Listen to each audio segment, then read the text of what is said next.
You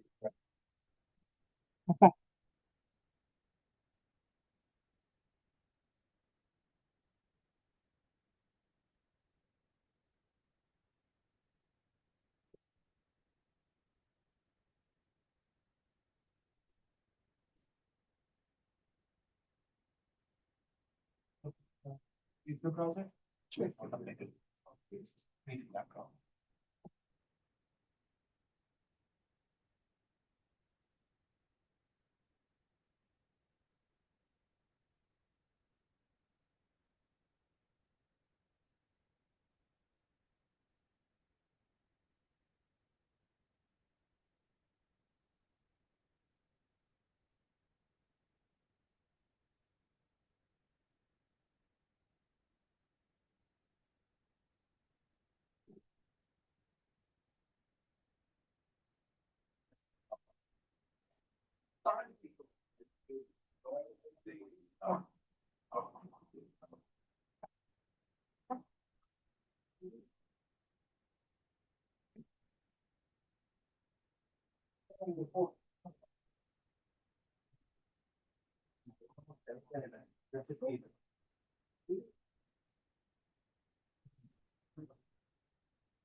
The magic number? Yeah.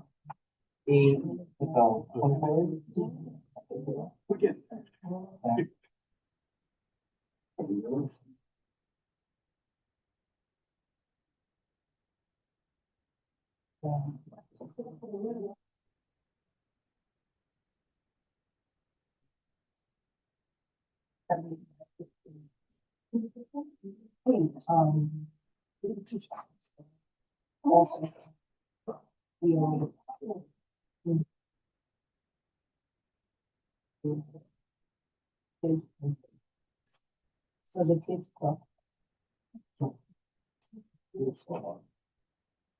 At school, we have the program application.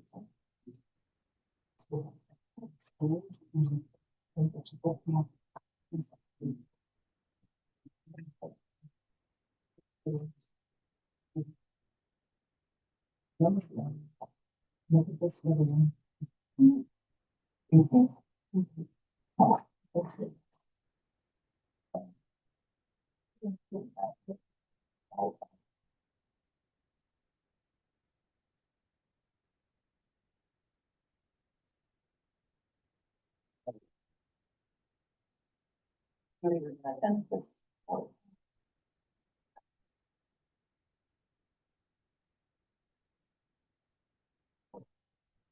Good evening, everyone. We're gonna get started in another minute or so. We're still waiting for form. So I'm hoping 6 more board members walk through that door.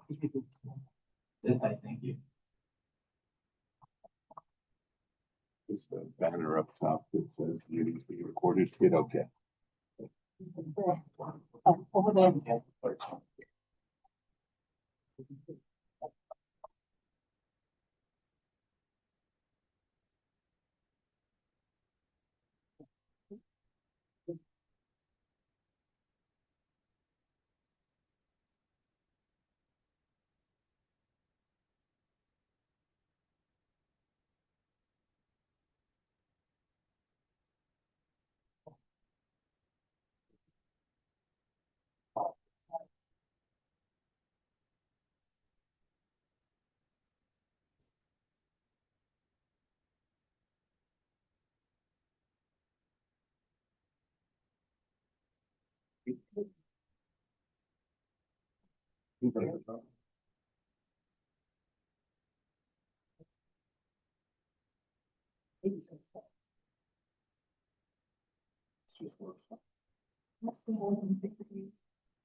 Yeah,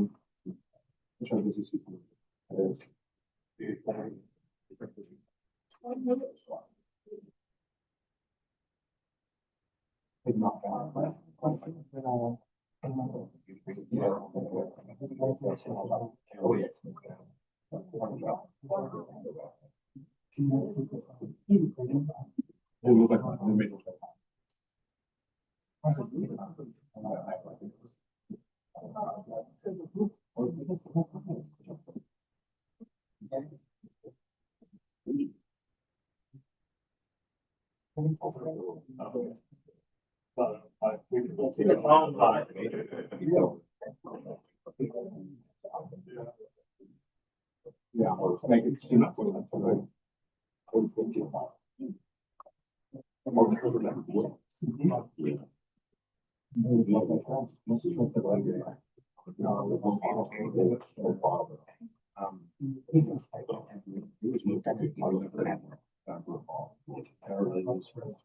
we are looking to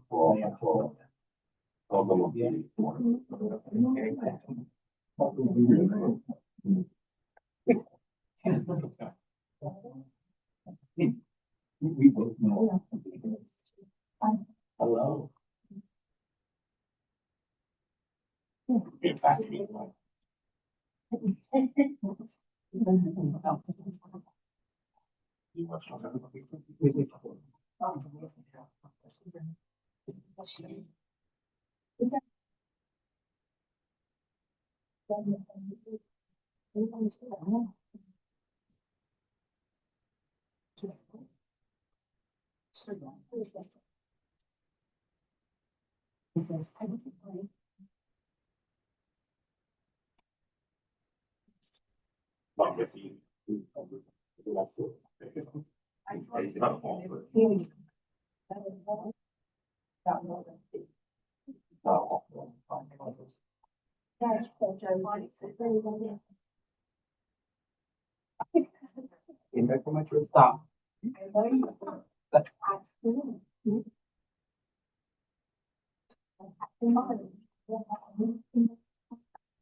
Stop.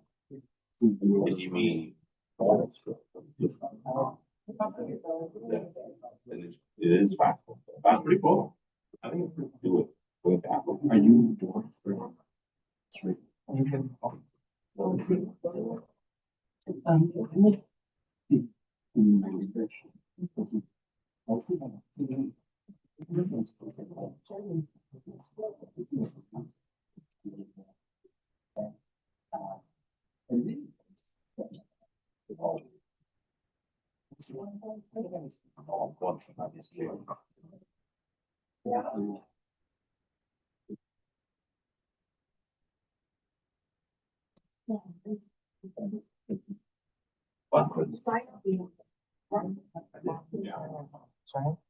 cool. Not you. But I think yes. Very good.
No, well,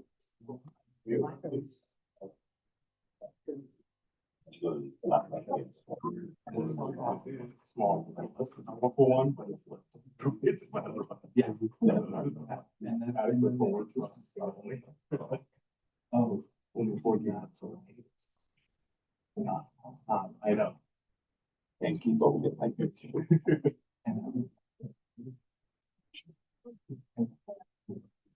Hey, there's, yeah. Evening, everyone. We filled the form. We're waiting for just a couple more board members to come through. So we're going to do some items that do not require a vote or quorum. Thank you, Disney World. So I'm gonna start off with elected officials. Um, and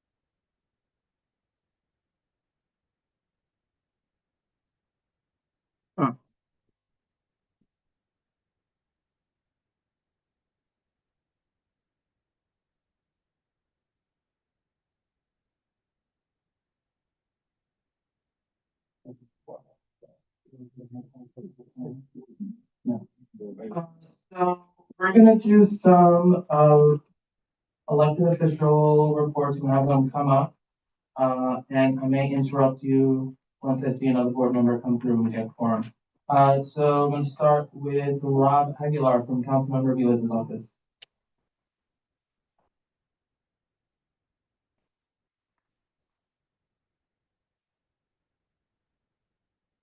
Good evening, everyone. My name is Rob Aguilar, District Director with the Office of Councilmember Alex Avidez. I have just two quick updates. One is Edward, as you know, normally covers this meeting. I'm assigned to other community boards, but I will be covering this community board while Edward is on paternity leave. So we're all very happy for him and his wife. They had a healthy baby boy. And if you haven't seen the pictures, the baby is very, very adorable. Kind of missed when my little ones were that small.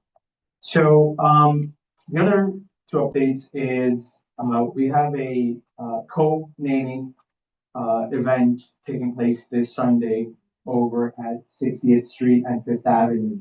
60th Street and Fifth Avenue will be co-named Padre Piedra Way. For those of you who knew Father Piedra, he had worked in this district for decades, helping the immigrant community get their citizenship. He helped over 2,000 constituents of this district become U.S. citizens, and this is a great way to honor that legacy. The other announcement is there are a few proposals that are up for vote on November 4th. And we want to make sure that everyone's aware that when you go and vote, you turn your ballot over and look at those proposals. If you want information on what's on those proposals, I have this brochure that I left out at one of the tables. Please take one if you need additional information. You can go to what'sonmyballot.nyc to get a breakdown of the language that is in the ballots. It's a little deceiving and confusing. So we want everyone to make sure that you're aware that you have to turn the ballot over make a decision on how you want to go on. All right, thank you very much, and I look forward to covering this meeting and getting to know more of you in the coming months. Thank you. Thank you, Rob. Uh, so we have quorum, so I'm going to pause, and officially open the meeting with our, pledge.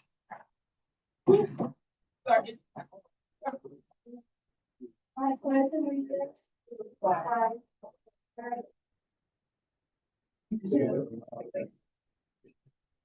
of the nation, under God, indivisible, with liberty and justice for all.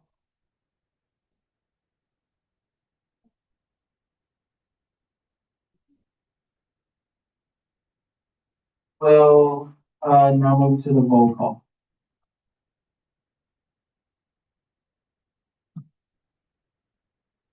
Okay, good evening, everyone. I will be calling roll call. If I call your name and you are on Zoom, please unmute yourself. Say you're present and mute yourself once again. Diana Aguilar. Rizal Amador. Damian Andrade. Thank you. Jalia Bailey. Thank you. Joan Body. Yeah. Thank you. Gladys Bruno. Yeah. Thank you. Justin Campos. Present. Thank you. You don't count for quorum. Jerry Chan. Thank you. Esteban Chavez. Here. Thank you. Richard Cador. Here. Thank you. Carrie Conte. Thank you. Maria Cruz. Thank you. Danny DeBear. Here. Thank you. John Zaluper. Thank you. Gabina Morales Escamilla. Thank you. Cynthia Felix. Present. Thank you. Matthew Florkowitz. Here. Thank you. You don't count for quorum. Jamie Freed. Thank you. Ken Fung. Ken Fung. Xiomara Garcia. Xiomara Garcia. Diana Gonzalez. Diana Gonzalez. Hector Gonzalez. Here. Thank you. You don't count towards quorum. Tylisha Gonzalez. Thank you. Nicole Juan. Thank you. Nicholas Jackson. Thank you. Dan Kaminsky. Dan Kaminsky. Jeremy Gavin. Thank you. Aaron Key. Aaron Key. Waco. Thank you. Paul Mack. Here. Thank you. You don't count towards quorum. Anthony Martinez. Here. Thank you. I'm just having those on that. Please mute yourself. Jonathan Martinez. Thank you. Rosie Mulder. Rosie Mulder. Julio Pena III. Present. Thank you. Michael Pepin. Michael Pepin.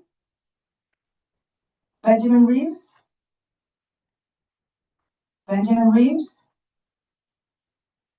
Karen Ronick. Karen Ronick. Joanna Romero. Patricia Ruiz. Here. Thank you. Tamara Santiago. Present. Thank you. You don't count towards quorum. Samuel Sierra. Thank you. Kalina Sorma. Thank you. Michael Tom. Here. Thank you. Faye Walker. Here. Thank you. Catherine Walsh. Here. Thank you. Cesar Zuniga. Present. Thank you. You don't have to quorum.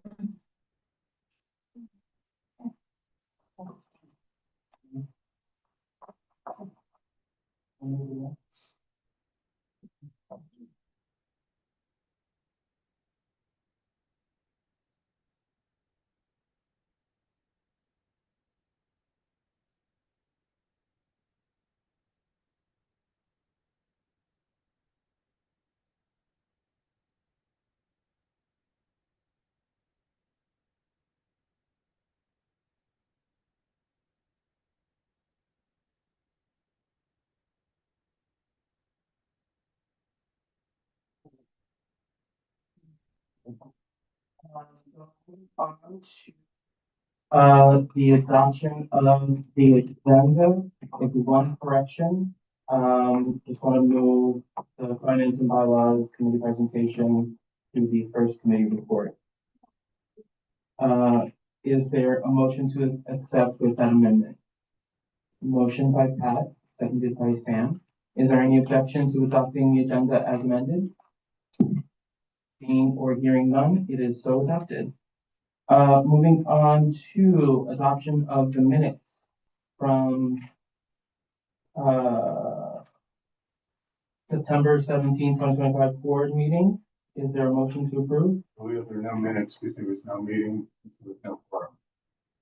for the September board meeting? Oh, I'm sorry. Oh, yeah. I'm ahead of myself. Yeah. But thank you, Jeremy. Thank you. I was like, wait a minute. It's weird now. Is there a motion to adopt the minutes from September 17th board meeting? Motion by Sam, seconded by Gladys. Is there any objection to adopting the minutes for September 17th? Seeing or hearing none, so adopted. Moving on, we will not be adopting the minutes of the October 17th public hearing because there was not quorum. Thank you, Jeremy. Moving on to public comment. Is there a member of the public here tonight who wishes to speak either on an item on the agenda or on any topic? Yeah. Come up to the microphone. No. Oh my gosh. I always get this. I get brain farts every. Oh, yeah. So. Yeah, and then you can follow up on my understanding. State your name, where you live, please.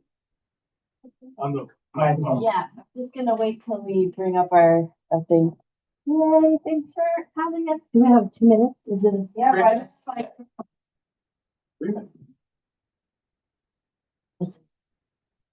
Well, this is Brianna. Albert. My name is Brian.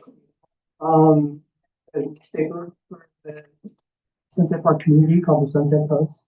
We're looking for contributors and we're looking for business sponsors and we're looking for stories, something that you care about, you feel like we should cover in the newspaper. Just curious, can you raise your hand if you've heard of this newspaper?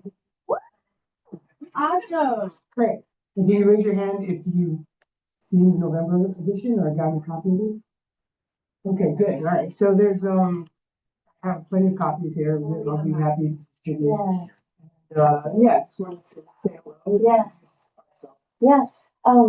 It's the first, as far as I know, historically, the first 3-language newspaper for our community. You can find everything in English, Spanish, and Chinese. There's a lot of use of QR codes so that, people can look at articles in their specific language. Lorenzo started this last year. Yeah. So it's like self-funded for right now, and we're looking for more salespeople to get ads, work.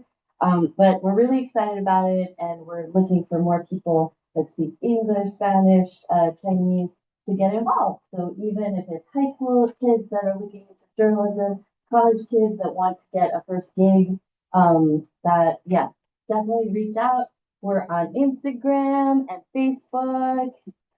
Yeah, Then also, if you're ever looking to reach out, you can always just turn to the first page or the second page.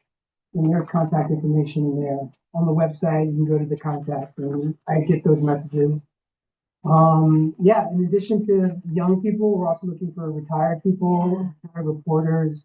There's a whole community somewhere out there of Chinese reporters that are just retired and love to get those guys to join. So, yeah, we're just really trying to make this a newspaper for the entire Sunset Park community and really include everybody's voices, regardless of your political leanings Yeah. or affiliation. We're both residents, so this is very important to our hearts.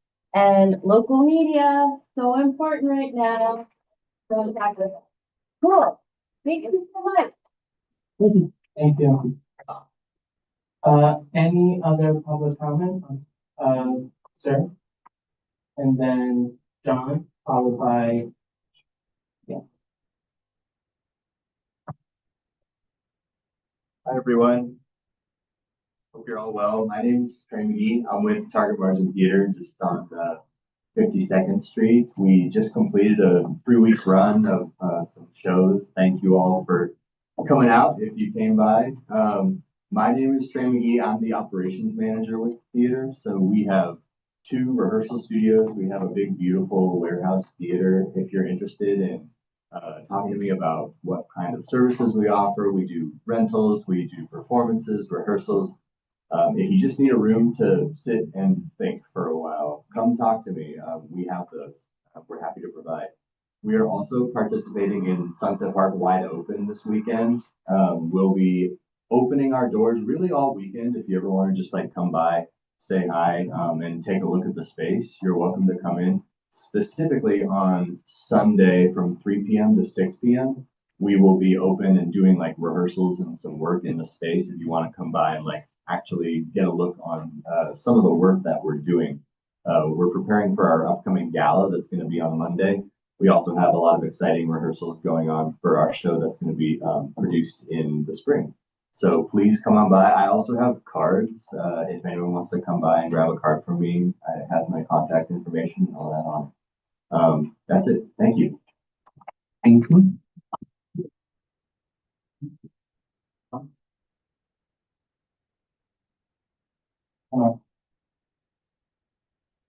Those were such nice, positive announcements. I'll try to be not too depressing. I live on 23rd Street. I'm a public member of the Land Use Committee and Housing Committee. I wanted to encourage 2 things. The first thing would be for the Economic Development and Small Business Committee to meet as soon as possible. If you're on that committee, I would encourage you to contact the chair and tell the chair that you would like that committee to meet.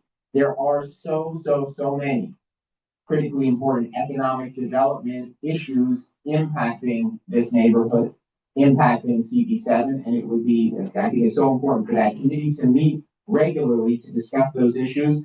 I'm going to give you one, my favorite one. I'm going to try to provoke a reaction here.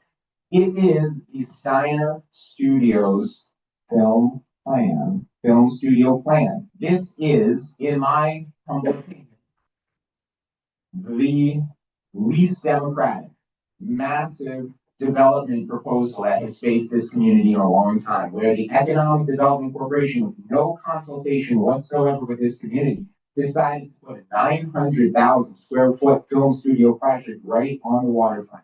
Never gave the community the slightest chance to have anything to do with the decision to cite that proposal. That proposal is now more than 2 years past the start date. Steiner Studios has not spoken to this community since March of 2024. There was no communication from EDC to the community about the project. My personal assumption is that the business plan has probably collapsed, but EDC still says it's moving forward with this enormous plan that would totally restructure a huge part of the waterfront for generations. 49-year lease option to extend to 99 years. If this community wants it to happen, please say so. Have committee hearings, express the opinion of this community that you want that to happen. If you don't want it to happen, or if you want the next mayor, who will not be Eric Adams, to tell this community why they still think that's a good proposal for this community, please ask the next mayor to do that. You have to come together for that to happen. Second thing, land use committee, please meet as soon as possible on the St. Rocco's rezoning. That is a huge proposal which may enter Europe as soon as next month. The Catholic Church met in private with the Fifth Avenue Committee for months and months and months to develop a proposal without consulting the community. Then they brought that proposal to the community in June.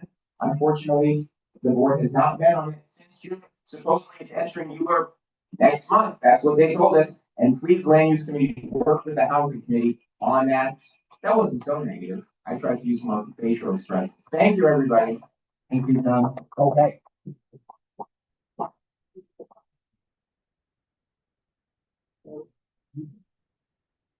Hi, my name is Leah Scott.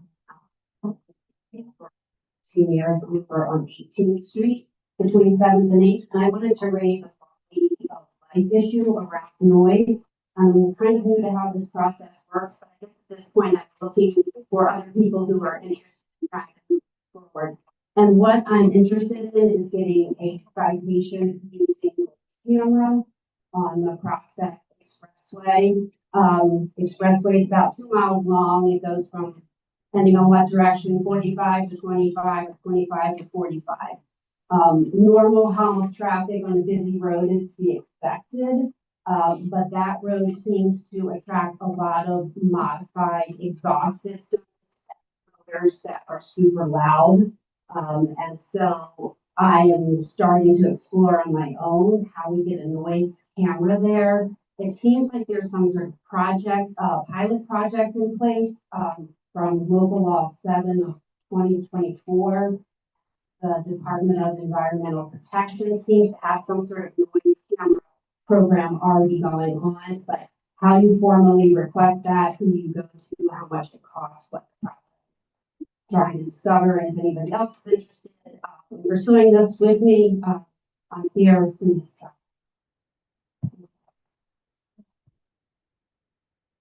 Any other public comment? Is there a comment? And then we'll go to Zoom.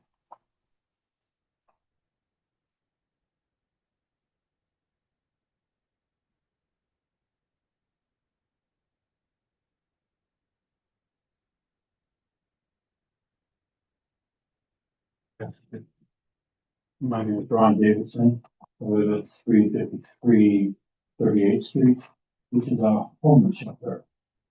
I'm here to remind you of something you already know, but to make it explicit. That is, the Constitution of New York was amended in January by the legislature in response to an overwhelming vote of people in November 2024. To make the lives of persons with disability easier than they have been. And Section 11B of Article 1 specifically talks about dismantling discrimination on the basis of disability.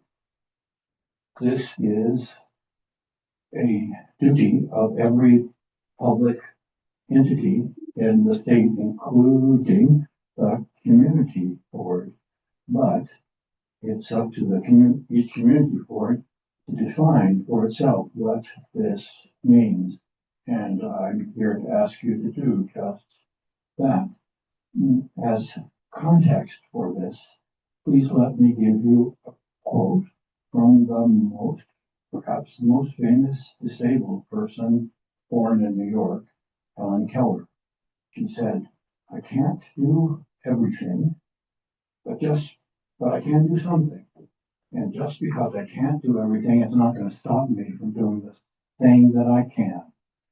And my coming and speaking here is the thing I can do.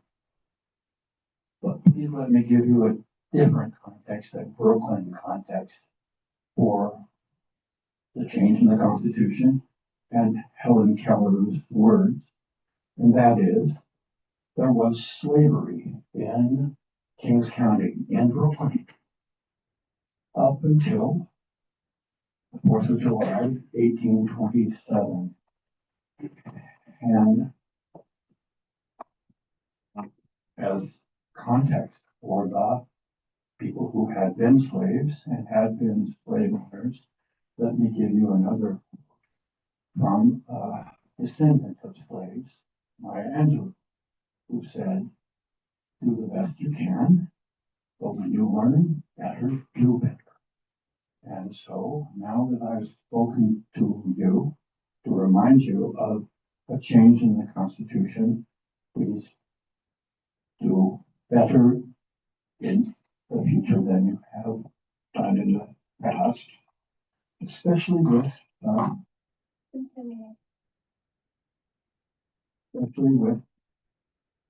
Department of Homeless Services, who do not provide reasonable accommodation after more than a year of asking and letters from doctors.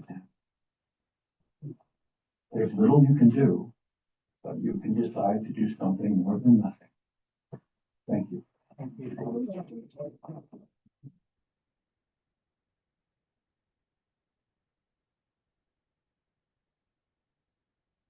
So please make sure you speak with Jeremy Lawford, district manager in the hallway, so you can collect your contact information.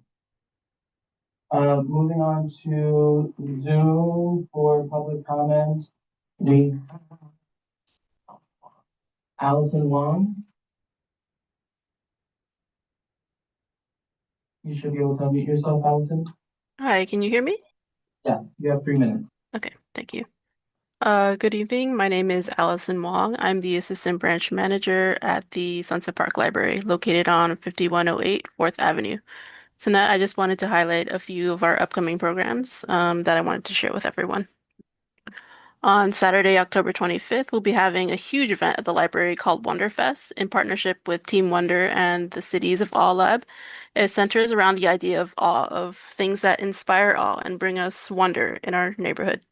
We're going to have a ton of activities planned for the day, including a story booth where you'll be able to share your stories, performances by Mariachi Huella Mexicana and other groups, and a number of mapping, movement, and art activities, and food from local restaurants and vendors that are representative of the multicultural diversity of Sunset Park. So this will go from 12 to 4 p.m. on October 25th, and we hope you'll join us.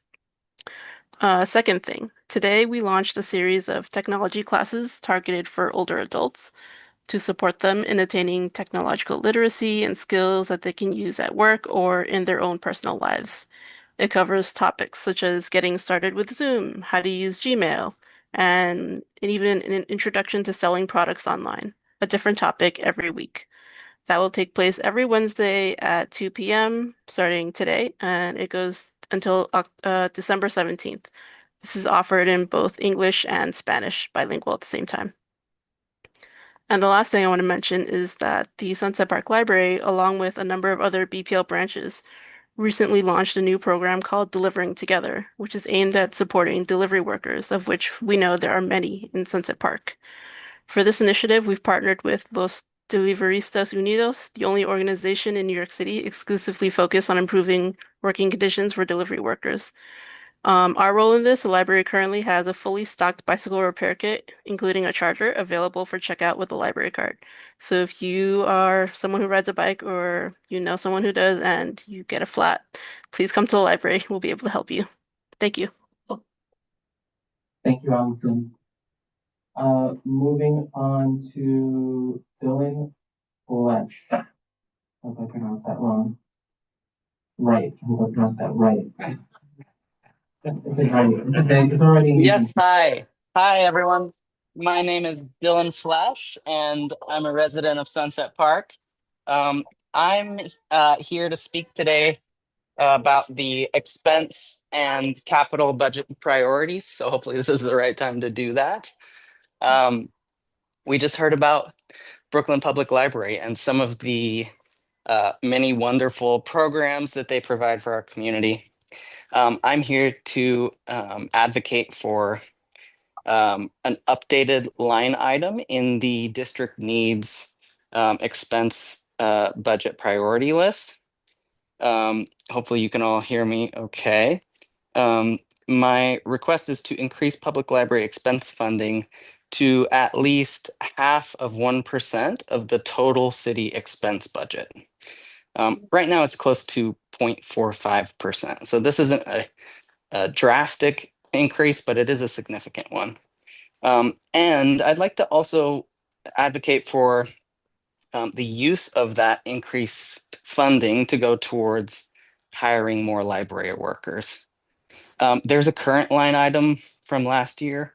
I think it's number 6 on the expense budget priority list, with a similar focus, but it's talking about expanding hours. I've learned a lot in the last year. I'm not a library worker, but I spend a lot of time in the libraries. And just talking to different library workers and seeing on the ground what the floor looks like, I've noticed, there's a real issue with staffing. Libraries oftentimes don't have enough staff to, have everyone at a service point. So just pushing for a goal of hiring 1,000 more library workers across the city. And I'll put this with my proposed language in the chat. So that's the expense budget priority I'd like to ask for. And then I'd also like to advocate for a capital budget priority as well. And this one would be to demand an increase in public library capital funding in the next 10-year capital plan of up to $2.5 billion. There is a huge amount of need. Of course, we have a beautiful new location in Sunset Park, but just in recent years across the BPL system, there have been nearly 500 lost hours of operating time due to aging infrastructure, failing systems, etc. So this is a huge need with HVAC systems, fire safety, and accessibility upgrades. So I'll pop that in the chat too. Thank you so much. Thank you, sir. We have a couple more public comment. Barbara? Hola, buenas tardes a todos, buenas noches. Si me puedo usar el micrófono. Hola, buenas tardes, buenas noches a todos. Mi nombre es Bárbara López y por 4 año consecutivo vamos a realizar el desfile Festival de las Catrinas aquí en Sunset Park. El año pasado vinieron 100 Catrinas y este año esperamos 300. My name is Barbara Lopez, and she would like to invite everyone to the annual Catrinas Festival on Parade on Fifth Avenue. They expect 300 Catrinas. It's a beautiful festival parade. It is October 26th at 12 p.m. starting at Fifth Avenue on 59th Street and goes to 43rd Street in Sunset Park. If you've never been, you should go. It's a great treat to see Barbara and the Catrinas. Gracias, Barbara. Los esperamos. Thank you so much. Thank you. And rounding us out, Katie. I'll be very quick. My neighbor this is about art, community art, and I don't have the right flyer on me, but I have this flyer that has contact information. So the wrong flyer of contact information, so I'm gonna leave it.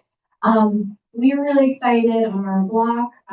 We on the corner of 54th and 5th, we're working on a mural. There's a beautiful mural that's been there since 2001. I worked as a high school student many years ago, and now we have planning for a new mural. Advocacy to Citibank, and we're working with the Sunset Park bid and putting this together, and then neighbors on the block. So we attracted muralists and have a meeting with tours and surveys on Monday, October 20th at 7 o'clock at the bid. There will be pizza. We'll get to see the first. Some people forgot to prepare pizza. We'll have the first unveiling. If you find yourself on 4th Street 5th, you'll see they've actually already started scraping. We had done that mural goodbye at the end of this process, and engaged a lot of the organizations, things called neighbors, uppers, and others who were part of that initial mural, and that as we move into the next phase. So the mural theme is about celebrating diversity of cultures and backgrounds and histories and geographies and that calls Sunset Park home. It's a celebration of that. It's about bridging and bringing our strengths together. So to get you all involved in we have a community paint day. We don't have that simple yet. The muralist is Danielle Mastrian. She's done amazing work across the country. And we're really looking forward to seeing her draw. Yeah. Thank you. So contact information on this one. Right, thank you. Thank you, Katie.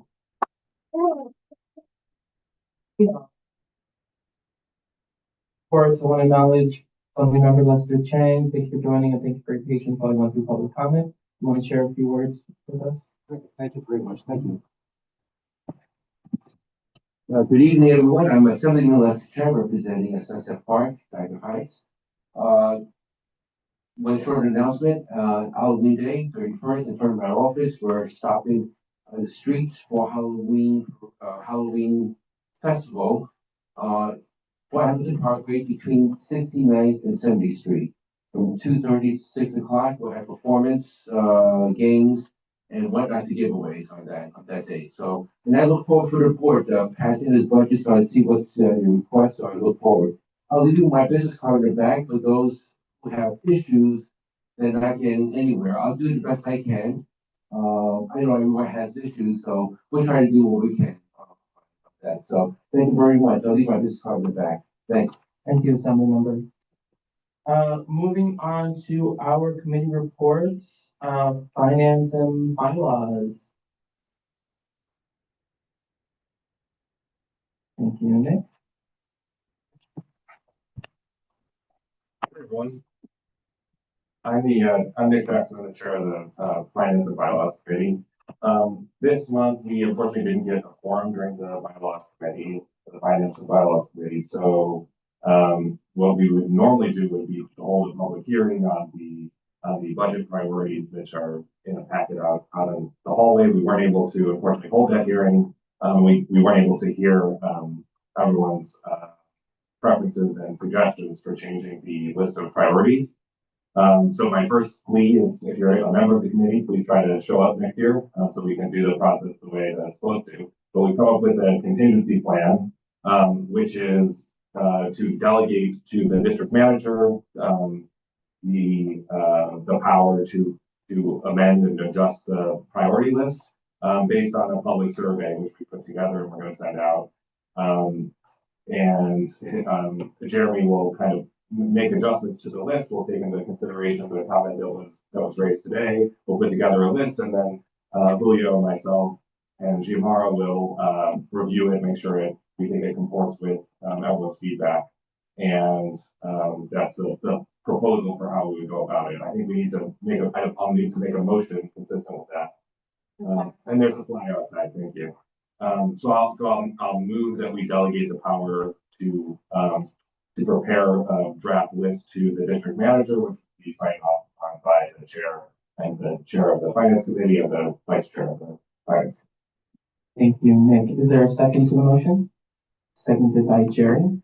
Thank you so much. The motion is, we've had to do this a couple of years ago, and I think, is to empower the district manager to compile a list of capital and expense priorities based on a survey that we will announce starting tomorrow in our newsletter as well as social media.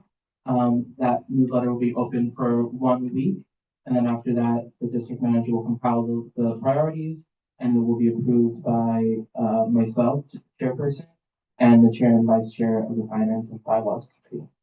Is there any discussion or questions? Jonathan? Yeah.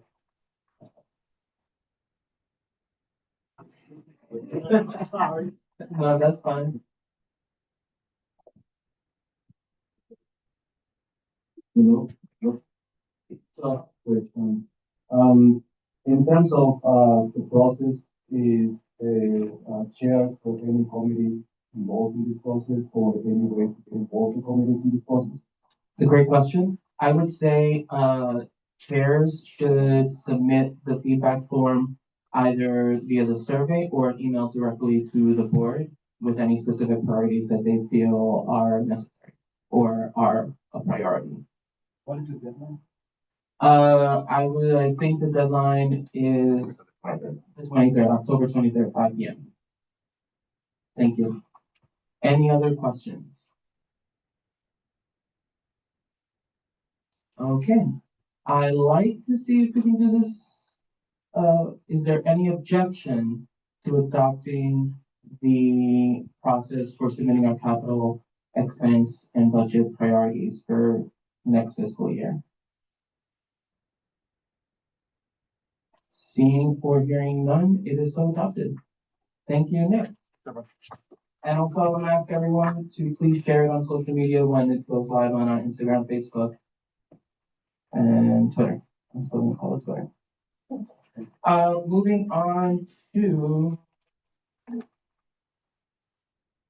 sorry, moving on to housing, Antoinette.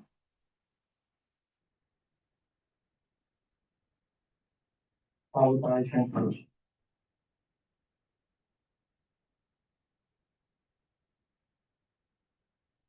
Hi, everyone. Good evening. My name is Anthony Martinez. I'm chair of the Housing Committee. We had met last month and we had a sort of meeting. It was really great to welcome our new members and to finally have a vice chair, Jeremy Kaplan. So during the meeting, we were really just trying to focus on what our priorities would be for this upcoming year. And we had a really great conversation about what's currently happening in the community in terms of housing. And it was just, it was very heartfelt and there were a lot of concerns that were addressed. So as a follow-up to that, what we're going to be doing is reconvening on Wednesday, at the end of this month, that's the 29th at 6:30. And we want this to be a working meeting. So if you're available to attend in person, it would be a really great way for us to really set priorities for this committee so that we can then map out how we can move forward with planning housing priorities in the neighborhood. So again, if you're available to attend in person, that would be ideal. Having it hybrid was a little difficult during a working meeting, so would encourage that. And I apologize. And also just want to mention that I didn't see it on the agenda for tonight's meeting. But the land use committee had also met last month and they're having a follow-up meeting this coming Monday to talk about a number of ballot proposals that were mentioned at the very beginning of the meeting. A number of proposals when you flip the ballot have to do with housing. So please, if you're not available to attend on Monday to learn more about what those proposals are, do your homework. They are looking to consolidate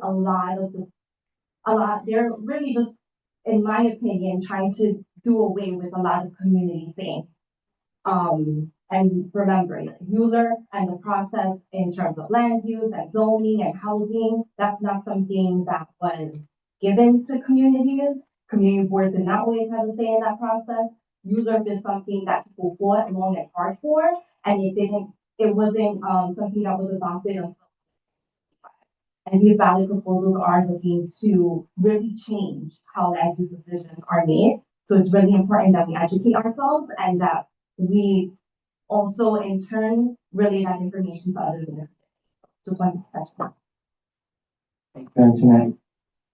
Moving on to transportation, John.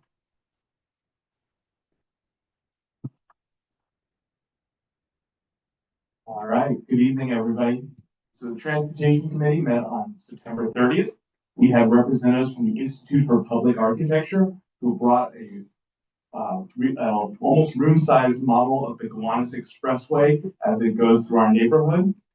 This is part of a longer term project that they've created, and they've done other workshops, including one here in this building earlier in the spring. But this time we had it with the committee, and we were glad to have everyone participate. It was very interactive. Everyone here got to experiment with it, to see what it would be like if they removed the Gowanus Expressway, what kind of opportunities would be opened up in that. And this is something that's definitely of interest to the community board, because going all the way back to the 197A plan, it talks about opportunities that could be imagined if the BQE was removed. And we're also, as you all know, still awaiting updates on the Third Avenue redesign, and that's what's underneath the highway. So yeah, I encourage you to take a look at the recording. IPA also has other information on their website about it. I think they may host it in the future, but I don't know. I don't have any more details on that. In addition to that, we also talked about some upcoming opportunities for transportation committee where board members can offer their support to the transportation committee. These include coming up this Wednesday, October 22nd from 12 to 2 p.m. We'll have a Third Avenue engagement walk and talk, which is going to go from 60th Street to 36th Street. At this event, you can join CB7 members as we walk and talk to businesses and neighbors along Third Avenue about the Third Avenue Street Improvement Plan. We're also going to have another engagement opportunity on October 28th from 10 a.m. to 12 p.m. where there's going to be a Third Avenue Greenway tour, which is going to be with the Department of Design Construction. That's going to go from 29th Street to Hamilton Avenue. And at that event, you'll be able to walk and talk on that corridor and talk to the team behind this now finished portion of the Brooklyn Greenway. So these are just the first of several engagement opportunities with the committee. So if you want to attend, please let the board know. And if you can't make one of these sessions, but you want to hear how you can participate in the future, please also let the board know. bko7@cb.nyc.gov is the email for the board. And finally, I know that Rob mentioned in the beginning, but this last year, the committee sponsored a couple of street co-namings. So recently there was the one Katie mentioned last month about in honor of Blas de Jesus Gonzalez, which took place on October 4th at 61st and 4th Avenue. And this week on Sunday at 11:30 at 60th Street and 5th Avenue is the street co-naming in honor of Father Pietro. So a lot happened in that meeting. But I welcome any questions if anyone has them. Thank you, John. Thank you. And moving on to our Public Safety Committee. Good evening, everyone. My name is Cynthia Steppers, Chair of the Public Safety Committee. We met on October 6, 2025. Thank you to my committee. We had 2 items on the agenda. First item was an update from Captain Yazin of the 7th, where he reported on the quality of life division at the 7th. He shared that the Q team is up and active. They have been responding to 311 complaints. The 72nd precinct has the highest crime rate reduction in Brooklyn and citywide with a 30% decrease. There has been an increase in violations, particularly of 2 and 4 vehicles, due to increased traffic enforcement. That's not to say that there's still not a lot of issues going on. There has been, and that's acknowledged. In particular, we discussed the lack of crossing guards, an encampment on Prospect Avenue subway station, a commercial bus that is stationed at blocking the MTA stop on 37th Street and 3rd Avenue, making it difficult for anyone that's disabled to get on that bus. And that was a huge issue. We also discussed the lack of park police at Sunset Park and the lack of some open drug and alcohol use at train stations that make the community feel unsafe, even though the statistics may say that it is safe. So Captain Yazin emphasized that any level of crime is unacceptable, and he urged us to continue to call. The Q team has been extremely responsive. They did share their contact information, so if you have any issues, just please let us know. We also met the committee to hear a dispensary application for a city dispensary to be located at 4602 Fifth Avenue. The committee had a lot of concerns about the good faith of the applicant and the application itself, including the applicant's limited knowledge of OCM regulations, very little to no ties to the Sunset Park community. The hours of operation were proposed to be from 9 a.m. to 2 a.m. with a target population of senior citizens, which was, yes. There was also some concerns regarding the funding source to purchase the building. They proposed to purchase the building itself. It is a rent-controlled and stabilized building since 2007, has 8 units, so there was some concerns about the displacement of those tenants. And federal law prohibits you to have a dispensary using any federal funds. So a mortgage would be very difficult to obtain because marijuana is still illegal at the federal level. So you cannot have any federal funds, a mortgage, banks, you can't have a bank mortgage that due to those federal regulations. We also felt there was some undisclosed part. There was no business plan, no security plan, and the space itself is a hat store right now. It is 40 by 10 feet. It is very small for a dispensary. It is smaller than this room. So we had a lot of concerns about the layout, and we didn't have any confidence that this would be a dispensary that would have any success. Due to that, we decided that we would not move forward to recommend. We did let the applicant know that if they come back with more concrete business plan in particular and more realistic hours and target populations, that we would be happy to reconsider the application. But at that time, we voted not to move forward because we have quorum. I don't believe I need a second. So just comes to the vote to the community board. Just as an FYI for those new to the community board, we do not approve or disapprove. We just give OCM, the Office of Cannabis Management, our thoughts on the application, and OCM makes the final decision. Our vote will be for them not to approve it, but the final decision with OCM at the state level. Thank you, Cynthia. So the motion from the committee is to disapprove the adult retail cannabis dispensary at 4602 Fifth Avenue. Is there any discussion on the motion? Jeremy?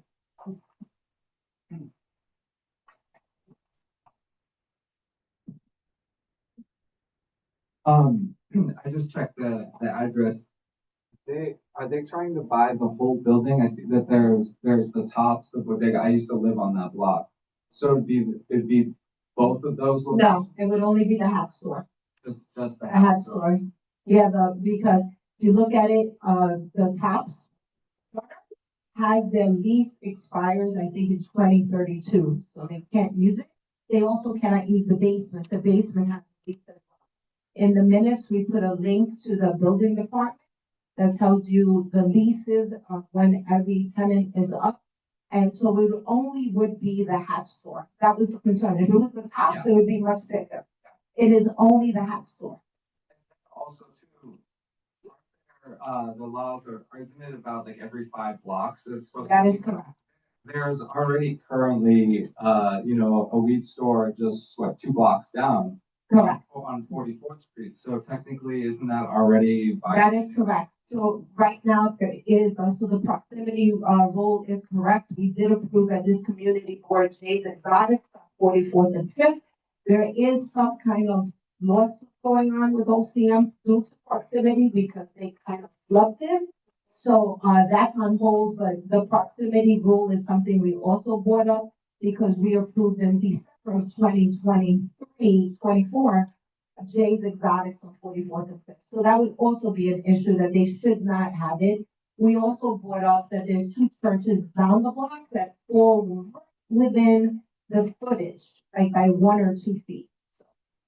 Yeah, and then there was also the illegal Nice store on 47th Street too, so that block already. Yes. Like, it was very covered with weed stores. Right, but they want the senior citizens, so. That is great.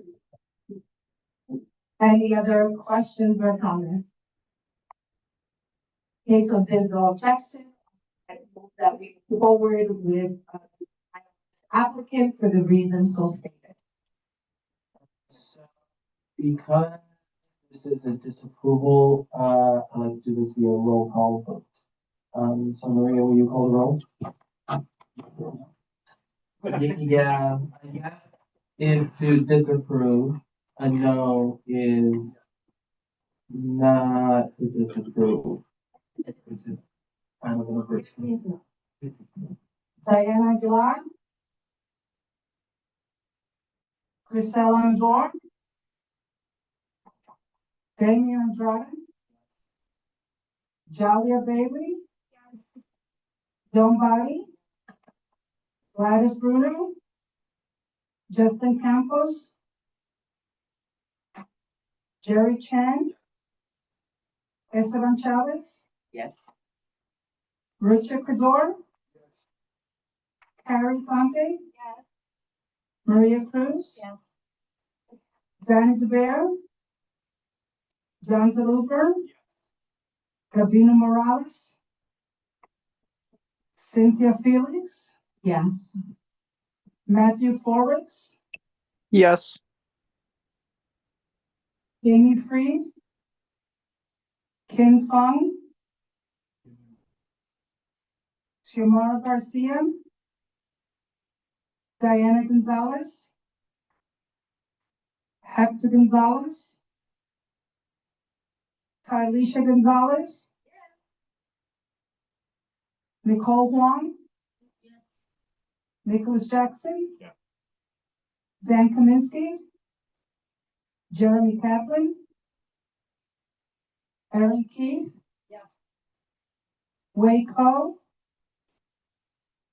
Paul Mack, Antoinette Martinez, Jonathan Martinez, Rosie Mogul, Julio Pena III, Yes. Michael Pepin, Benjamin Reeves, Karen Rolnick, Joanna Romero, Patricia Ruiz, Yes. Tamara Santiago,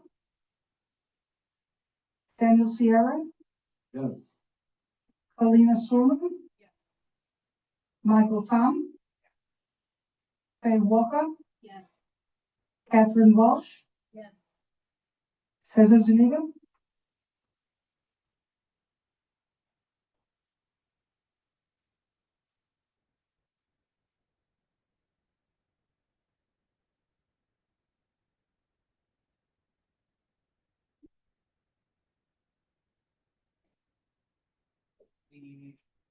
The motion to disapprove passes. Thank you, Cynthia, and the Public Safety Committee. Thank you all. Moving on. Moving on to our second roll call, this is for members who were not present during the first roll call. Maria? Okay, I will be calling the names of the board members that weren't present previously. Diana Aguilar, Grisela Major,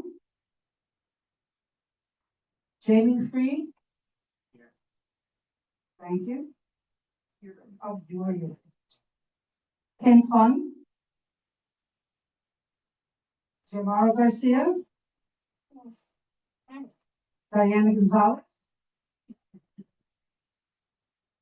Zan Kaminsky, Aaron Keith. Thank you. Rosie Morgan, Michael Pepin, Benjamin Reeves, Karen Rowland, Joanna Romero, Thank you. Moving on to our elected officials report, which we started earlier. Ray Morales from Senator Chan's office, followed by Kadir from Councilmember Swan's office.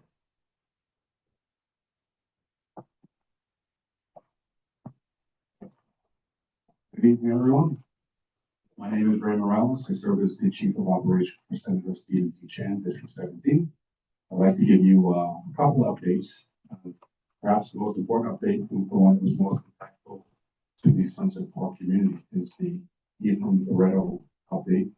I'm sure many of you know that on June 3rd, 2024, on the corner of 60th and 5th, Ethan Loretto, 82 years old, a 60-year resident of Sunset Park, a the community, father or brother, was struck and ultimately died 3 days later on June 6th. He was struck by a unlicensed, unregistered, and uninsured moped.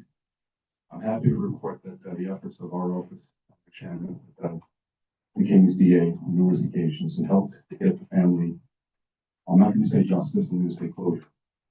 The perpetrator was sentenced to 270 days in Rikers, and he has a suspended license for the rest of his life. That's all good news for us, the residents of the city, because I'm sure many of us have many stories about these mopeds. We hear about it at every community council meeting, community board meeting.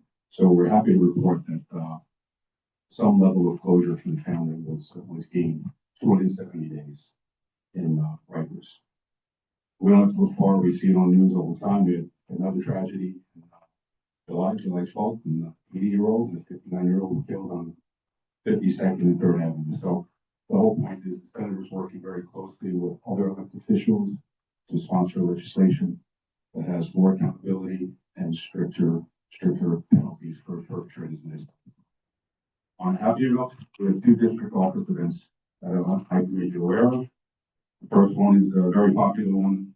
It's the assistance with the application for senior housing. We're having it on October 30th, 2025, 5 p.m. And as a reminder, our district office is at 6605 Hamilton Parkway, and the phone number is 718-333-0311. And in the spirit of Thanksgiving, which is right over the corner, but everyone else here, I've been seeing Christmas decorations up already, kind of soon. We haven't even had Halloween, but in the spirit of Thanksgiving, we're having what we call the Thanksgiving Day Student Showcase. We're encouraging our students to submit an essay, artwork, describing very simply what they're thankful for this year. We all have a lot to be thankful for. So we're asking our students to express that, again, in the essay form or artwork. They can submit the artwork on 21st to chan.nysenate.gov. I have flyers on both of these events outside of the table, as well as out of the presses Halloween safety tips. You never be too protective of our young ones. It's very good points here. It's not like the old days. I don't want to remind you of that. So we have to be super hyper vigilant in keeping our young ones safe. Thank you so much for your time. I appreciate it. Thank you. Kadir from Councilmember Swan's office, followed by Miguel from DP Reynosa's office.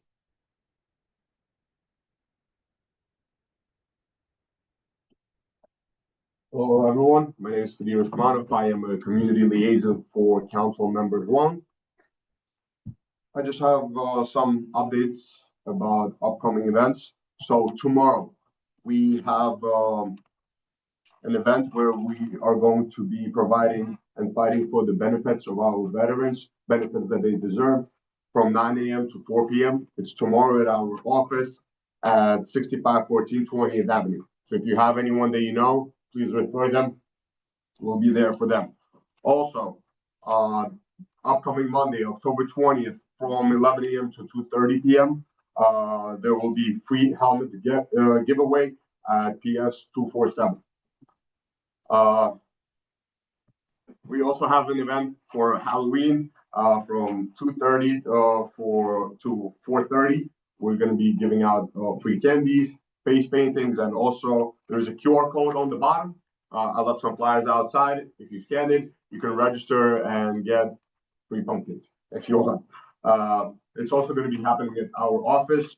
And last but not least, we will have a Veterans Appreciation Day together with Assemblymember William Colton. It will be on November 12th from 6 p.m. till 8:30 p.m. And you can nominate a veteran for special recognition using the QR code on the bottom. As I said, all the flyers are outside. You can take a look at them. There's a phone number of our office.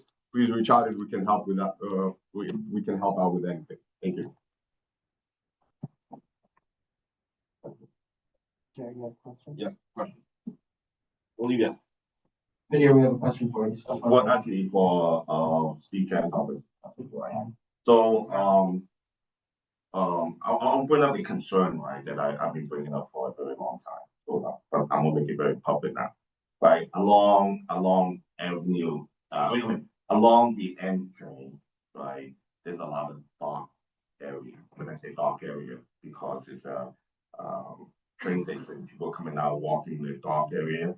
Can the elected official do something about it? I understand the over the track belongs to the state, right, NTA.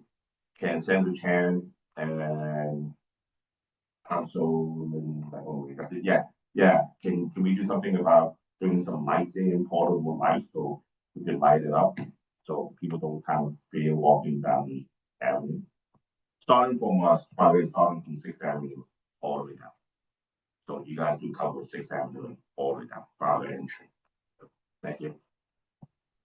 Thank you, Jerry. Happy to look into that. Just, we can get together, give me the exact locations.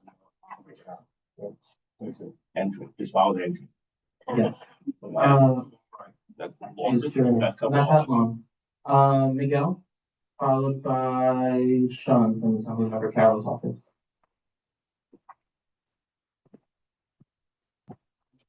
Hello, everybody. Thank you so much.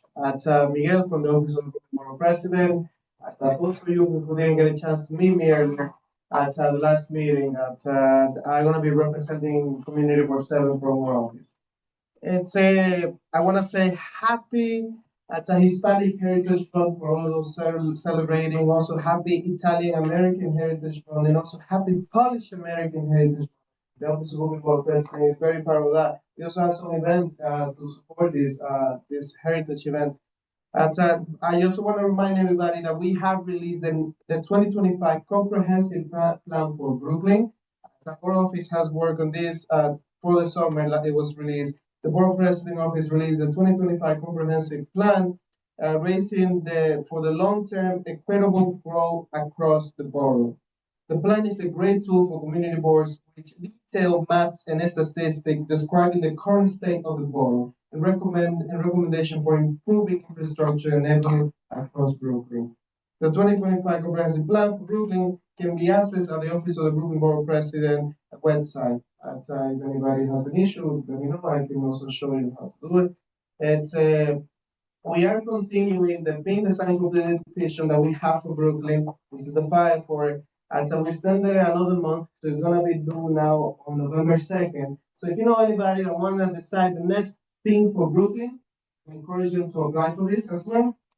Also, since we're doing the celebrations for the heritage, please join us to celebrate the contribution and achievement of the Brooklyn Italian American community.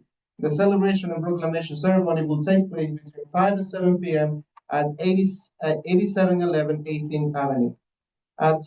We also have a shred day to shred paper at Yard. It's Saturday, October 25th.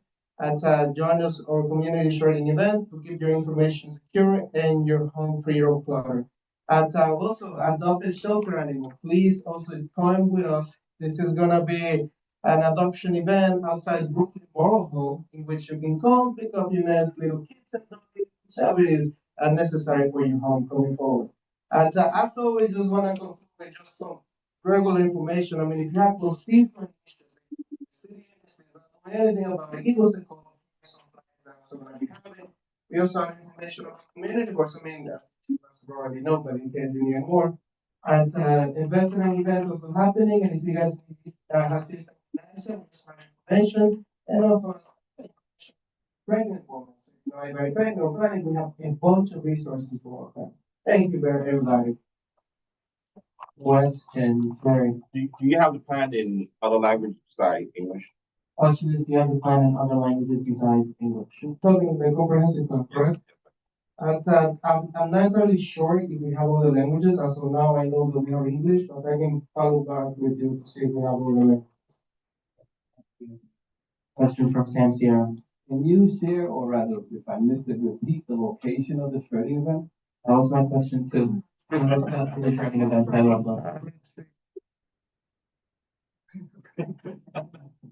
Okay, so the location is 3521 Church Avenue. So 2 p.m. At, once again, 3521 Church Avenue. Okay. It's gonna be Saturday, October 25th. Thank you so much, Miguel. Thank you. Sean Grohl from Assemblymember Carroll's office, followed by Daniel Hartley.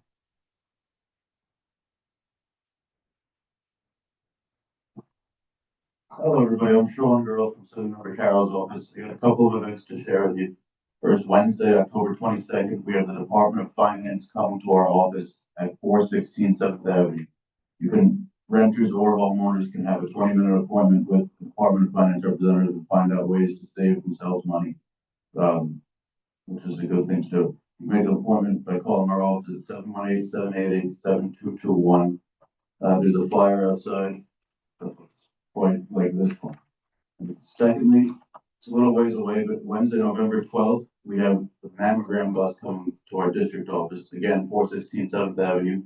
It's a free mammogram for anybody that wants to come private in the bus. And you can make appointments by calling our office at 718-788-7221 to schedule an appointment. Lastly, this month is part of the Member Carroll's ongoing advocacy for kids with dyslexia and literacy education in New York. We've released 2 short videos and an open letter to the New York State Board of Regents calling for New York State to respond proactively to the statewide literacy crisis by ensuring that every child in New York State has access to high-quality, evidence-based school curriculum. With 72% of New York City fourth graders reading below grade level, and Assemblymember Carroll believes this is a critical issue in our city and state, is going to continue to advocate strongly in Albany and New York City so that every child can become a fluent and fluent reader. Check out the videos at robertcarroll.nyc/literacy, where you can sign on to a letter that we're going to send to the State Board of Regents and join us in taking action for child literacy. Thank you all. Any questions? Thank you, Sean. Appreciate it. Daniel Hartley from Governor Hochul's office. I know we're all very excited. Must be election time. Electioneering. Not yet. Next year. But with that being said, good evening, everybody. My name is Daniel Hartley. I'm the program rep for Governor Kathy Hochul. I don't have anything specific for Sunset Park in terms of announcements, but I did want to introduce myself to the community, bridge the gap between the office and the folks within the community. I do recognize some faces. We have done a little bit of work with nonprofits in the area, Center for Family Life, raising Rise Up. And again, just wanted to establish a line of communication so that as the year goes on, if there's any complications, any assistance that is needed, you know who to reach out to. My email address is probably the best way to get me, daniel.hartley@exec.ny.gov. Simple. I'll hang around afterwards if anybody has any questions. Feel free. Yeah, come get the microphone.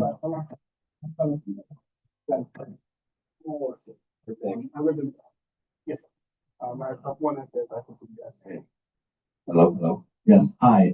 I guess you're like taking questions back from like to the governor, like answer questions. I guess one of the concerns I have, as you may know, there's a pipeline that's about to be built, as it's called the Nesty Williams pipeline. It's gonna be I think a couple miles long. It's gonna run off the coast of Staten Island into Park Rockaway, and us in Sunset Park, we live right by the water, right here in the harbor.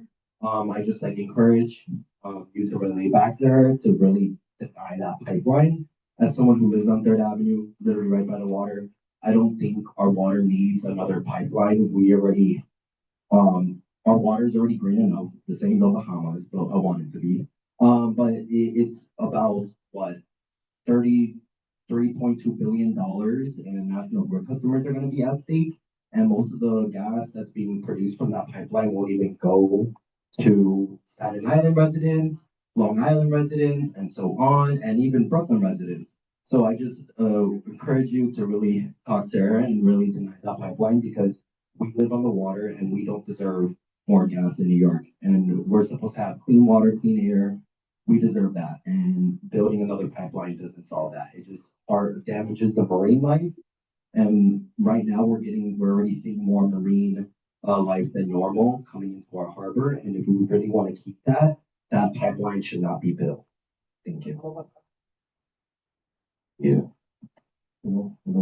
I just want to understand more about your office role. Like, can you give us a background or like an overview of what exactly your office is supposed to be doing in the district? Oh, okay, great. So, a little bit about my background. I first started in city government, working in the 46th council district. I lived in Canarsie for a good chunk of my life. I was born in New York. Unfortunately, I did not have the privilege of graduating in a Brooklyn school. So, to kind of jump ahead of the conversation, I don't say that I'm born and raised in Brooklyn, but I'm about as close as you can get to it.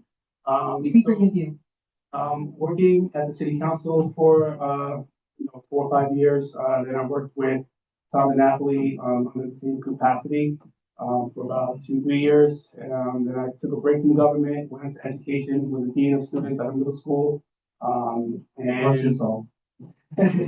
Yeah, thank you. Ironically enough, the students that I was there to help and mentor kind of threw it back at me. It was like, your story's not finished. So here I am in government. Like I said, I'm from Brooklyn. To say exactly what I do, it's not just one thing. Primarily, I list, build, and create events. But some of what I've learned and appreciated being in the city council is constituent services. So, to the best of my ability, when I have the capacity, I do make time for those and try to partner with my other colleagues in government to solve issues. I'm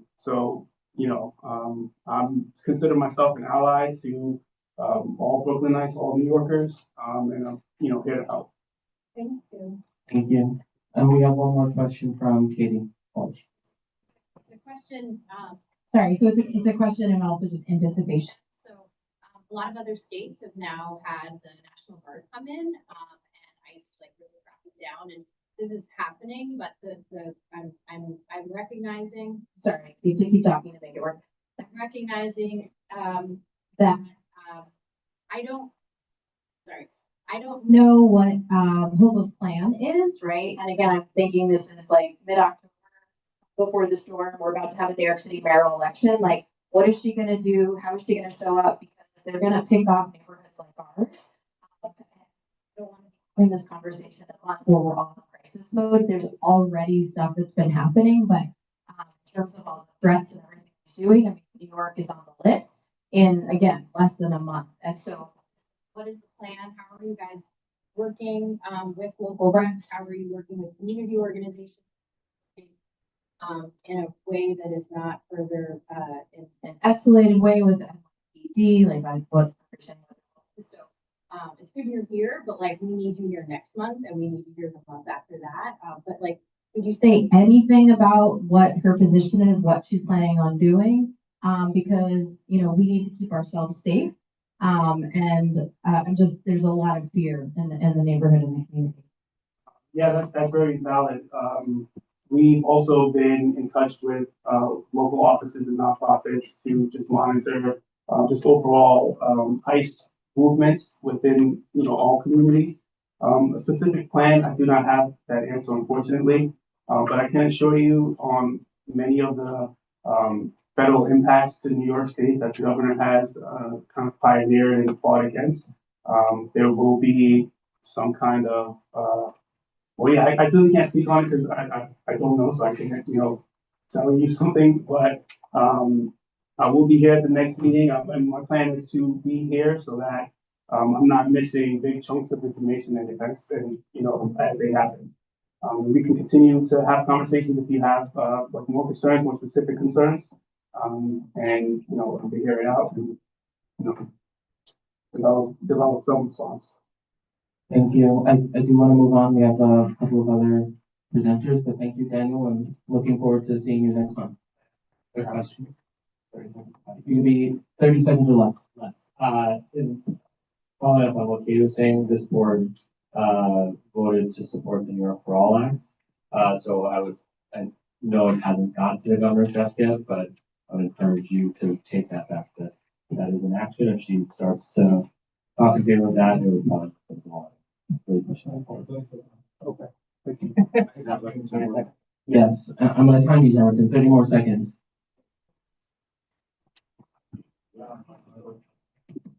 Hello.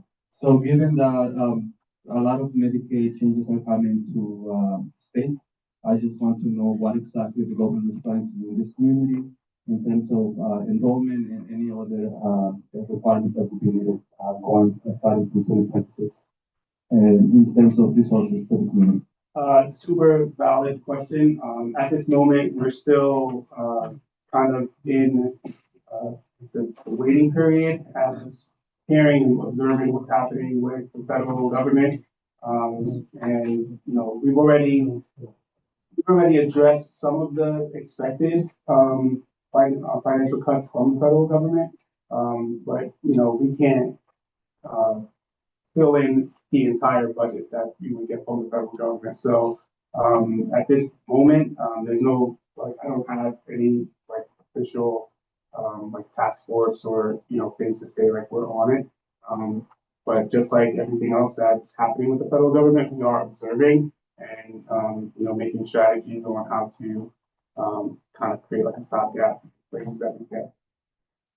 Thank you, Daniel. You see, we asked a lot of questions, Yeah, so we're excited to see you next month. We'll have more questions, I'm sure. Moving on to our reps on Zoom, Anastasia Yaskova from the Community Affairs Unit.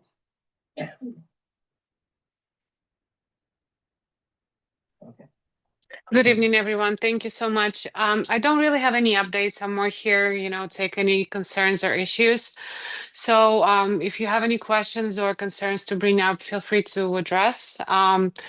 Also, I will share my contact information in the chat, so feel free to reach out at any time. Thank you all, and thank you, Community Board, for all you do. Thank you, Anastasia. If you can also email the board your contact information so we can get that as well. Thank you. Francesca Lango from Senator Canardis' office.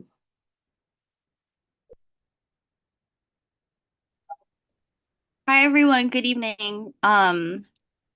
Apologies for any dogs barking behind me. I'm joining you from Zoom today because unfortunately I learned I had a new allergy, but it's great to be able to hear everyone's concerns. I just wanted to plug a few webinars that we're having coming up. I'm also going to put the links. Apologies.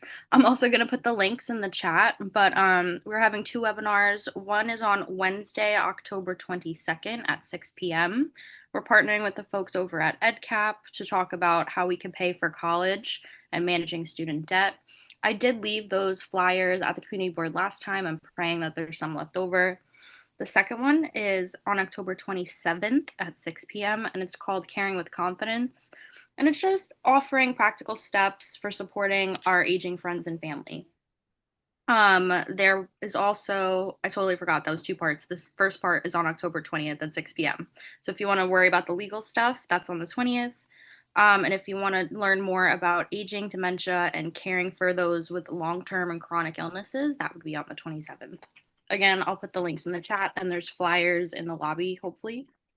Besides that, we are having our biannual Shred Fest, as always, on October 25th at St. Anselm Church in the parking lot. We're not just doing shredding and e-waste this year, but we're also doing textile recycling. We do ask that they are clean, but please come by, say hi, bring them out. Updates on the state side. Some of you are starting to get your inflation checks in the mail. I know we talked about that a lot last time. If you do have any issues, please feel free to call our office. I'll put our phone number and our email, but 718-238-6044. Two other really quick plugs, if I may, that I wanted to make was there's the One Sunset Apartments in Sunset Park that are opening up. tomorrow night is the first virtual info session. There's another one on the 30th. Those are both from 6 to 8 p.m. virtually. And then there's also one in person at the Fifth Ave Committee on November 12th from 6 to 8 in person, like I said. There's also a Greenway expansion survey that's coming from EDC. I could send you the link if you want, and I'll try to put the link in the chat. It was also in our newsletter. But we would love if everybody could share their opinions on what they want from the Greenway expansion. It's supposed to be a brief survey, I promise. But yeah, if you guys need anything, please don't hesitate to reach out and call us. If you're interested in the webinars, like I said, we have flyers in the front, and I'll put the links. Thanks. Thank you, Francesca. Moving on to Ikra Shafiq from Councilmember Hanif's office. Hi, everyone. My name is Ikra. I'm from Councilmember Hanif's office. Our office is currently launching participatory budgeting, cycle 15, where District 39 residents will help decide how to spend $1.5 million. So ideas for submissions are open now through November 6th for schools, parks, libraries, and street improvements, and can be submitted on our PB Ideas map. We're also hosting 5 in-person idea collection events this month, including one in Kensington on Saturday, October 25th, and we're inviting community members to attend or volunteer as PB delegates. In community updates, we have high school applications that are open through December 3rd. The DOE is proposing a new District 75 site at K280 for the 2026 to 2027 school year with a virtual hearing on November 3rd. And this weekend, Gowanus Open Studios and FDNY Open Firehouses are happening across Brooklyn. If you need any more information, feel free to call our office at 718-499-1090. Again, that's 718-499-1090. Thank you so much. Thank you, Ikra. Moving on to Jessica Bravo from Representative Goldman's office.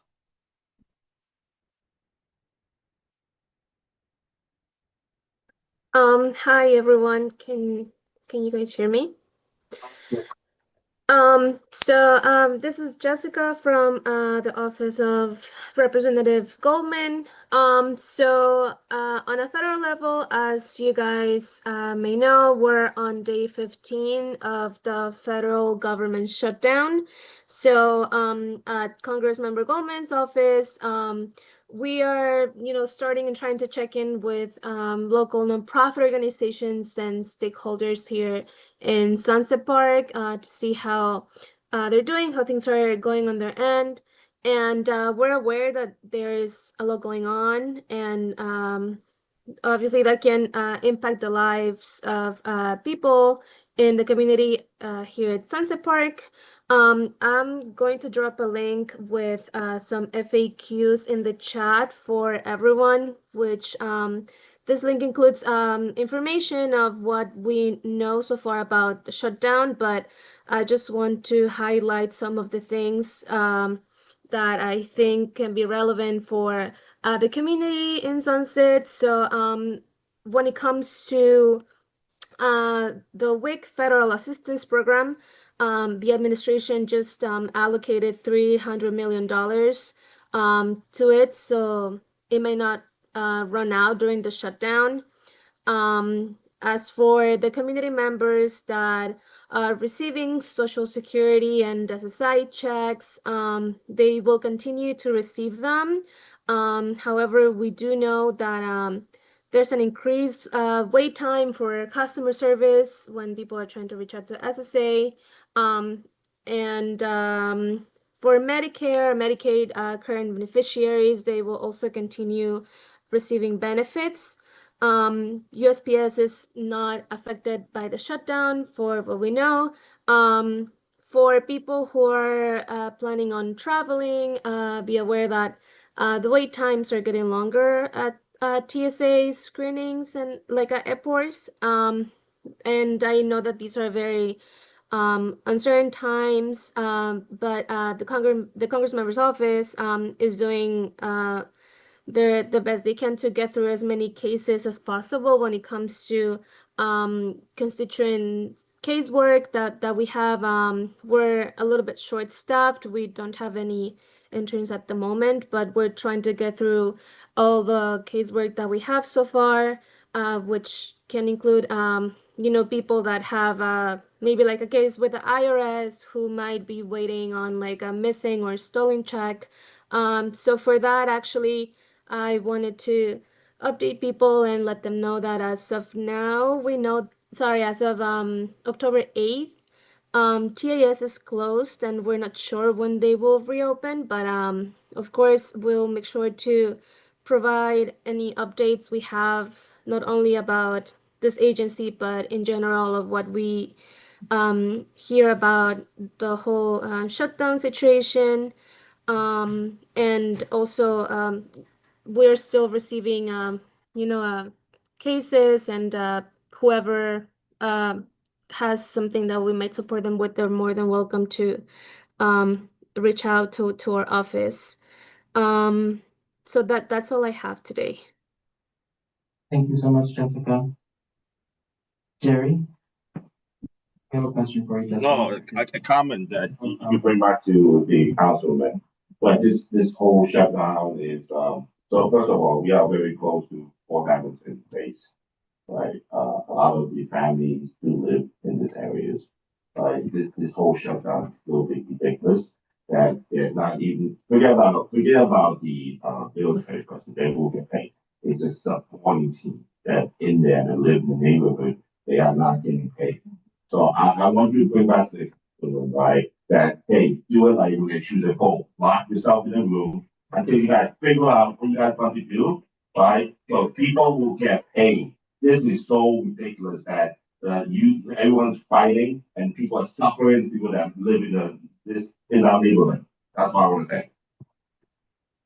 Thank you for your comment. I will make sure to pass it on to the congressman. The congressional session. Okay. Well, the smoke. Moving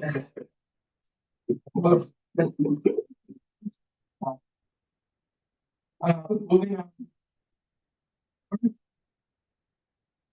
Big announcement, last week, we had our monthly meeting with EDC. There were a lot of updates. Primarily, we got an update on Bush Terminal Pier Park. EDC will be starting very soon work on the playground. And there, as John mentioned, he's not here anymore, that they are still working on STEM Studios. There's still no update on that. We did learn that EDC is exploring putting fees on the parking at 58th Street Pier, which I think is also called Pier 4. Yeah, thank you. We had a lot of questions about that, primarily access for the community, peer utilization. It is still very preliminary conversations, but we will absolutely be sharing more when we find out more, and hearing from them. And lastly, we did, excuse me, we heard from EDC regarding their ferry, I don't want to call it modernization, I can't recall what it was. Cherry, be nice. It was, yeah, thank you, reorganization in terms of their ferry stops utilization. One of their suggested changes was removing the South Brooklyn route entirely from Sunset Park. So only the Rockaway line would stop in Sunset Park and directly into Wall Street. And if you wanted to go to any other parts of Brooklyn or Bronx, you would have to transfer at Wall Street. The transportation committee did meet on it at the very beginning of last month and sent feedback. They are sharing that while the proposed route during the weekdays would still be only serviced by the Rockaway line, that they would be bringing back the South Brooklyn route on the weekends, as kind of like a compromise. I don't really see it as compromise. I think when you have so many assets and so many resources along our waterfront, we should have a direct connection to that. Particularly in other parts of Brooklyn. And so we'll hear more when they finalize those plans. But we shared our displeasure with the removal of the South route. And lastly, just gentle reminder, CB7 did launch our art exhibition contest for adorning the walls of our boardroom. Any public school student that lives or attends schools in the Community Board 7 district is eligible to submit artwork. And the prompt is, how do you see your community? What does your community mean to you? And we're really looking to adorn our office space with that artwork. And I see a question from Jonathan. The deadline is October 31st, which is also Halloween. And so we're accepting submissions through the end of October. Pat, question? Have we gotten any bites, any questions from principals or anything? I haven't seen any communication. Have we received any drop-offs yet? No, no drop. Okay. Hopefully they're still drawing this question. How are we doing a direct ask to the principals, or we're just posting this on social media? We did post it on social media. I did email it to CEC 15 and CEC 20 and ask them to share it with school leadership. I'm sorry, I don't know, but I can ask them.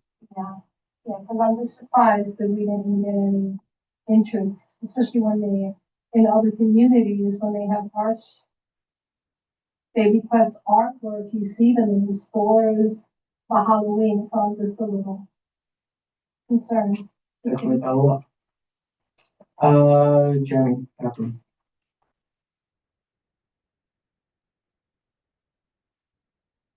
I have a question about the terminal playground. Is Steiner Studio still actually putting money in towards that playground, or because of their uncertain situation? So I'm curious, is EDC putting the money towards the playground to get the? My understanding from a previous conversation, originally Steiner Studios was going to do the improvements to the playground, and EDC was going to offer some capital project for something I don't quite recall. But they have reworked their agreement so that EDC will do the Bush Terminal Pier playground improvements, and Steiner will receive something. So they're kind of swapping the duties. Okay. And I remember also Steiner had talked about some sort of rain garden too that they were supposed to be connected to with Bush Terminal. Do you know if that's totally out the window now? That's a good question. I don't know the answer to. Jeremy will probably answer that question in his district manager's report. Okay. And if not, we'll get an answer from GBC next month. And then just quick, the exact location of where the playground, where would the construction be? Well, I believe it was on the hill. And Jeremy's gonna provide greater details in his district manager's report. But the plans aren't changing. The plans that we saw, I believe last year, will be the plans that they're gonna be working on. Sorry, board members only. Moving on to the district manager's report. I didn't go anywhere. Okay, one, I had a short report, and we did most of the EDC stuff. So we will get to a couple of specific questions. But I just want to say, just a couple of years ago, I started taking what's called actual vacations. I think I pronounced that correctly. And with that in mind, I'd like to thank Maria Gonzalez for running operations for staff tonight. Your first meeting with Zoom or with a quarter meeting, and you'll see Natasha running operations next month. With regards to capital and expense, you voted on this tonight. There is a flyer with a QR code in the newsletter, which is coming out. If you look at the roster of capital and expense budget items, this I've been here 25 years. This was the worst year of responses for city agencies I have ever seen. I think most of my colleagues agree with that. Many of the items say contact the agency for more information, whereas we take part in a public process. We take public testimony, and they don't want to share the answers in public. The district managers in Brooklyn are looking to meet with the Office of Management and Budget to improve agency response for next year. As I said, it's been terrible. And I'm hopeful, but not an optimist. Last week, the IBX Community Council met. I had the opportunity to speak. I spoke about how that property where IBX would be located, should it be built, has been a terrible neighbor, particularly when it comes to cleanliness. Many of the early speakers at the meeting picked up on that. They also spoke about cleanliness in their communities. And many of us stated that as part of the IBX, there should be an agreement with all the communities to keep their property clean and graffiti free. Even their own photos showed horrible graffiti conditions in many of these locations. I also spoke about the ferry connection at 58th Street Pier and how short-sighted it was of EDC not to consider the IBX terminal that will be right there. And I said that actually that really would make this a hub of ferry activity, and there should be more stops from Sunset Park. And then IBX said there's going to be a new round of public meetings coming. So once I find out the schedule for that, we will publish that and send that out. Julio did the EDC stuff, so I'll just say the playground is supposed to go at the top of the hill, up above where the ball fields are. With regard to the, there's an existing rain garden already, but they were supposed to plant more trees and have a picnic area as part of Steiner. I asked about that specifically, and they pretty much said, well, one step at a time, let's get the playground done. And I'm all for getting that playground done. We had, or the borough president had the borough service cabinet earlier this week. Parks Department attended and told us about the new tree planting cycle, which will be every 3 years in every community. But there are no more requests for planting trees. They will not accept requests. But they will be looking at areas that have been denuded of trees and adding many trees to those areas first. They're going to be looking at the heat index and places, and there are a lot of places in this community that would qualify. But I also spoke to them about our industrial area. There have been efforts in the past to plant trees there, and they mysteriously die or get knocked down. So we asked them not to just plant them anywhere, to actually speak to the adjoining property owners and to try to accommodate their needs before we waste money and knock down and kill some trees. But I also spoke to them about the maintenance of tree pits. This was brought up with regard to Second Avenue. You may recall for many months we talked about the poor maintenance of the tree pits and the planted area and the dead trees. The dead trees were replaced, and they finally, John, you can confirm, they finally came in and cut out all the weeds and every other plant that existed there. I'm surprised they didn't salt the earth so nothing will ever grow again. And then earlier, or actually last week, we had the district service cabinet where DOT attended, and I had asked, they had said that they are planning, they never do anything in writing, by the way, they are planning for a McDonald Avenue workshop this fall, which is something that we voted on and asked for in June. As I said, it's going to happen in autumn, but I don't have a schedule for that. And I specifically asked, and there's no new information regarding Third Avenue. Since the last time we met, there have been 8 liquor license new and renewal applications. They're in the red binder in the office if anybody wants to look through them. There have been no new cannabis licenses in that month and no dining out applications in that month. And then finally, the police department statistics are on the back table for anybody who wants to review. Thank you, Jeremy. Moving on to old business. Is there any old business? Is there any new business?